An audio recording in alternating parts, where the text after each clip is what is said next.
Okay, welcome to my unboxing video. For my birthday this year, my father got me this ROKR 3D pinball machine, which is a self-assembly flat packed made from plywood, I believe, but also with the electronics and sensors to make the game playable. There's a scan to watch thing here. I may cut that into the video right about now.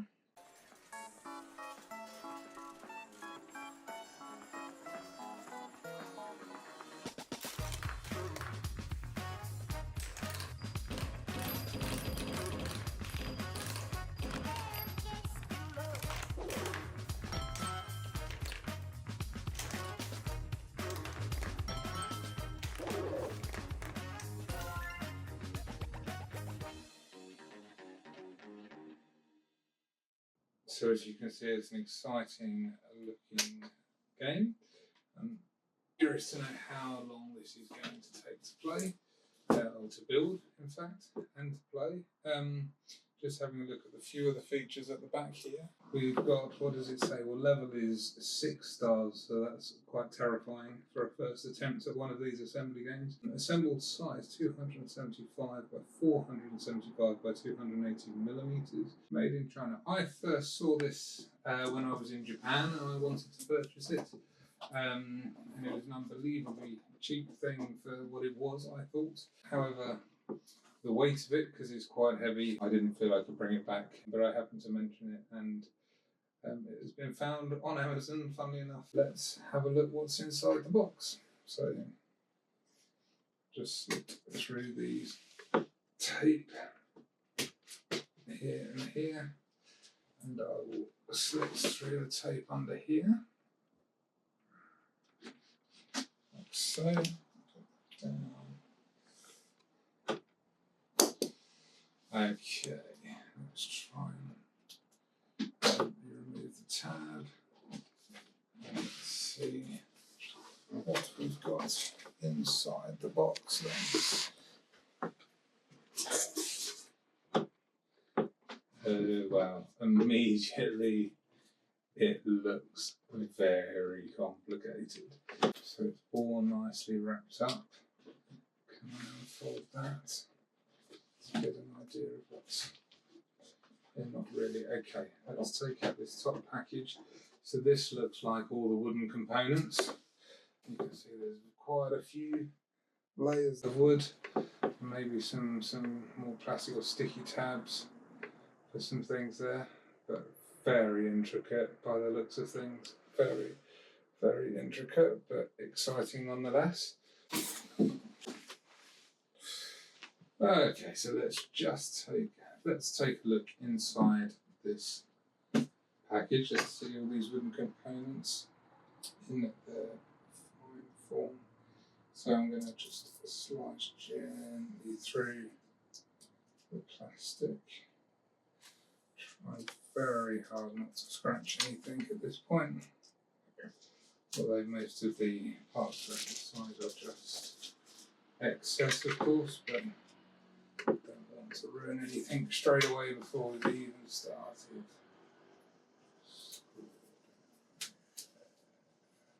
Let's see what we've got.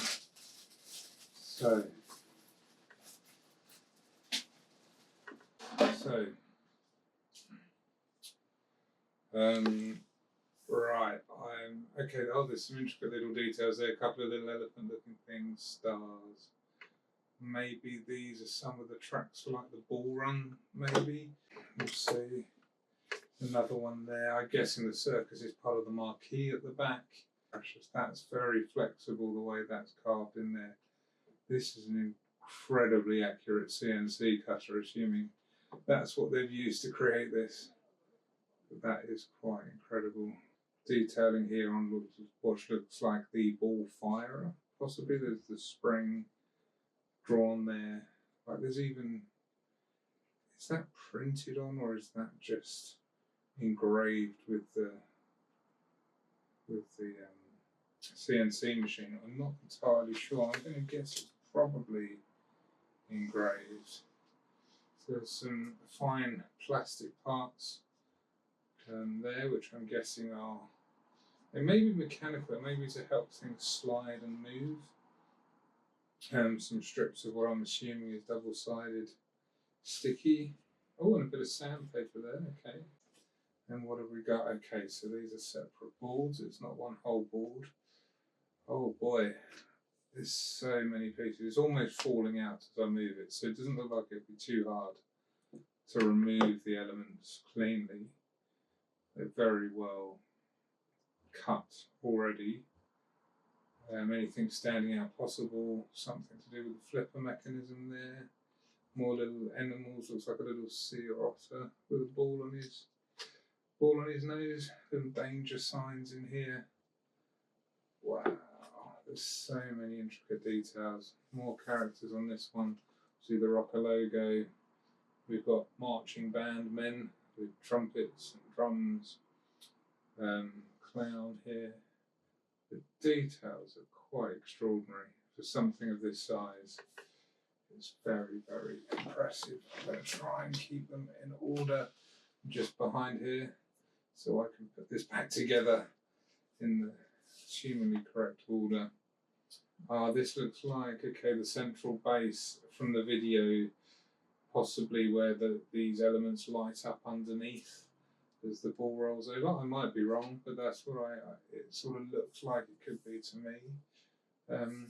Looking here as well where it says M1, M2, M3 power, it looks like this is keys to assembly as well. So because I'm M1, M2, M3 is almost like, so there's a lot of detail on here.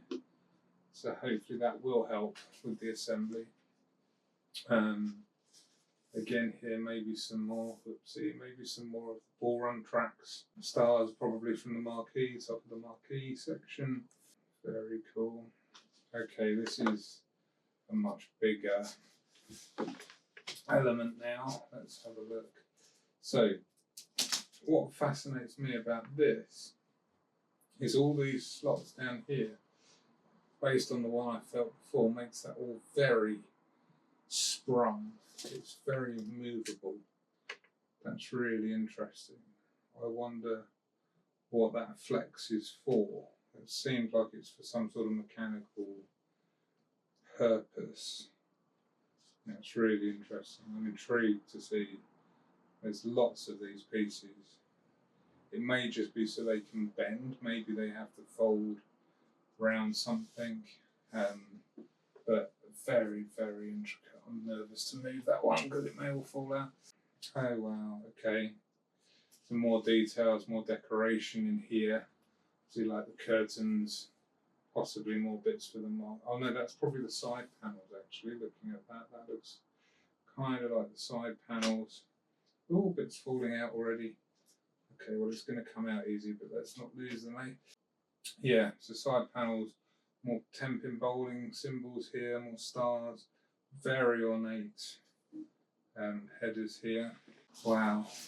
Alright, let's be fair. This is falling out, this one. Oh, blimey. Let's be so careful. Then, not sure what these are at first glance. Looks like it could be sensor stars here, maybe to have lights behind. I'm guessing it layers up quite a lot, so it could be these are elements behind the decorations where the lights are fitted, but I am purely guessing at this stage. Yeah, as we get further down the path, this is looking more and more structural and less decorative. Just the actual infrastructure, the chassis of the system, possibly legs. They've still got some decoration on them, but looks more structural to me. If I were a betting man. Look, this is the base. This is the proper base, because if you look at that way up, you can see there's the stars and the scores. This is probably where the flippers will affix. You've got the targets up there to hit. This looks like the actual playing table, potentially, which everything layers on top of. That's really interesting and quite exciting. Again, all these details may be printed. Doesn't feel engraved. That could be printed. That's another layer of manufacturing this has had to go through, which is quite impressive. And then what else have we got here? More, possibly the side panels. These look angled like side panels. The other sections look more decorative. This is probably more structural, which everything attaches to, and they're quite thick as well compared to some of the others. And then yeah, again, this last panel looks structural, very solid base piece, probably goes underneath everything. Looks like they do get a bit thicker. Well, there you go. So that's all the wooden panels. You can probably throw this away and we'll move on back into the box. And what do we find in this part? So we've got more plastic elements. I'm sure these will make sense as we go along. Okay, that's recognisable. So on these plastic elements, that looks like flippers. Some little support brackets by the looks of things. Okay, that's exciting. And what's this piece here? Oh well, okay, more. Looks like some sort of bungs and these more translucent pieces look like they might be covers for like illuminated pieces. There's stars and arrows. Okay, interesting. Very interesting. And then what do we have here? This is more like decorative pieces. Oh, it's actually these are channels, so it could be these are to do with the mechanics of when you push something. Yeah, that looks like maybe the track for the lever, for the sprung lever to fire the ball. And possibly these are tracks to actually manoeuvre the flippers, things like that. But I guess we'll find out as we get further into it. And then here's the assembly instructions. And a parts list. That's good. There are some tools. There's some electric components looking at the parts list here. And down here we've got some switches, track lights here. Okay. Power supplies, lots of screws. There's various tools. Double-sided tape wax. I guess that's for somehow lubricating the moving parts. Okay, then we've got, what's this piece that's hiding under here? It's like a three-way, maybe that's something to do with the targets. Just see if it's in the parts. It's conductive cloth. Well, that implies electrical, so maybe it's something to do with some sort of sensor. When you hit something, the ball comes in contact with it and makes a connection. Who knows? We will find out as we go along. Let's have a look at the instruction manual, just to give us an idea of what this is going to be. So, right. Okay, so you need to cut the pieces out and polish them very carefully. So that looks quite intricate in itself. It's going to take quite a long time to do. Quite terrifying for my first attempt at anything like this, but we'll take it slow and see how we get on. Okay, and then, I mean, already page 1 looks incredibly complicated. So there are keys there, so I guess it's just taking it slow and figuring out what we do as we go along. This will probably take a very long time, and I will try and film footage of me doing it. Maybe not all of it. We'll see how we get on. It looks like this first part is just the back portion, like the marquee of the machine. Ah yes, and now we're coming to all about the size of the machine, maybe. Some support structure. Okay. Wow, how many parts are there here? How many pages of this? That's page 18, that's section 9. Okay, let's flip through towards the back. Oh wow, look at these ball runners and everything. That's very exciting. So, okay, towards the end then, that's page 52. Blimey. And there's rules there. Arrangement. So that must be the last part here, which is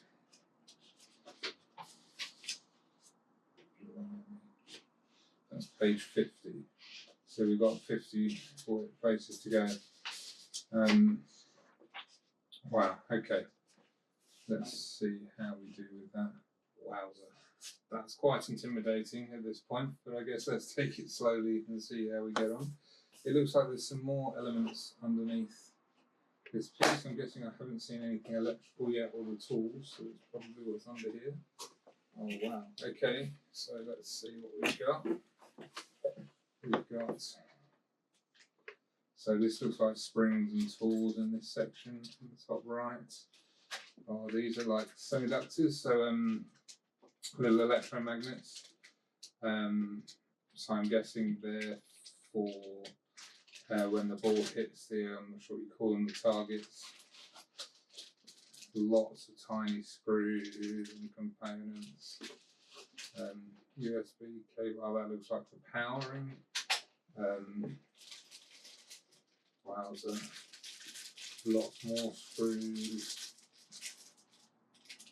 Something quite, oh, that looks like double-sided sticky tape. Then we've got, looks like little, very miniature LED tape in there, possibly. Looks like, oh, that's the power socket. There's a switch there. Looks like it'll probably some sensors. Looks like it is all just plug in, so that's good. No soldering involved in this one. That's probably the thing I probably would feel most confident at doing. And then this must be like the microcontroller that actually operates the game. I'm sure secures in there somehow.